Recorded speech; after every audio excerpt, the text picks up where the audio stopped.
Bismillahirrahmanirrahim. Assalamualaikum warahmatullahi wabarakatuh. My name is Alya Abdullah from 3 Jannatul Firdaus. Today, as a speaking task from Teacher Nabila, I want to show you how to make a steamed chocolate cake.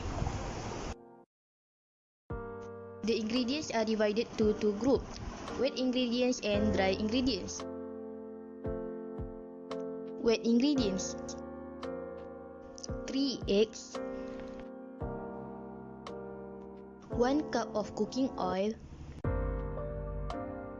1 cup of evaporated milk, 1 cup of sweetened creamer,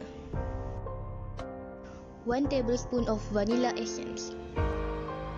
Dry ingredients: 1 cup of icing sugar, 1 cup of flour, 1 cup of cocoa powder, 1 tablespoon of baking powder,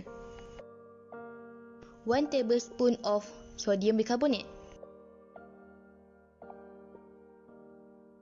Firstly, put 3 eggs into a bowl. Then, mix it well.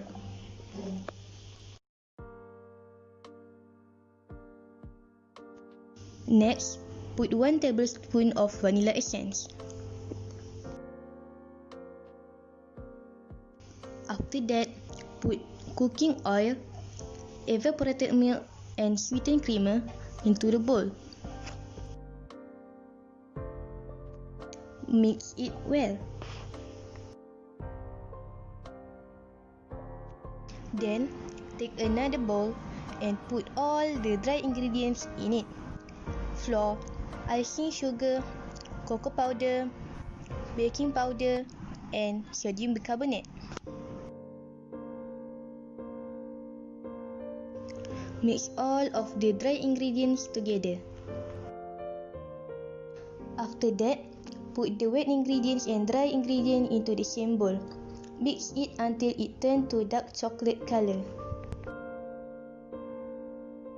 Spread some butter around the bottom and the side of the pan to prevent the cake from sticking. Pour the mixture into the cake pan.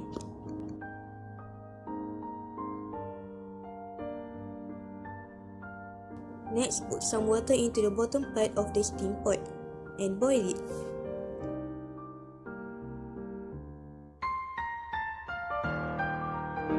Put the cake pan into the steam pot. Wait for 14 to 45 minutes. 45 minutes later. To make sure the cake is well cooked, put a knife into the middle of the cake. If it's come out clean, that means the cake is done.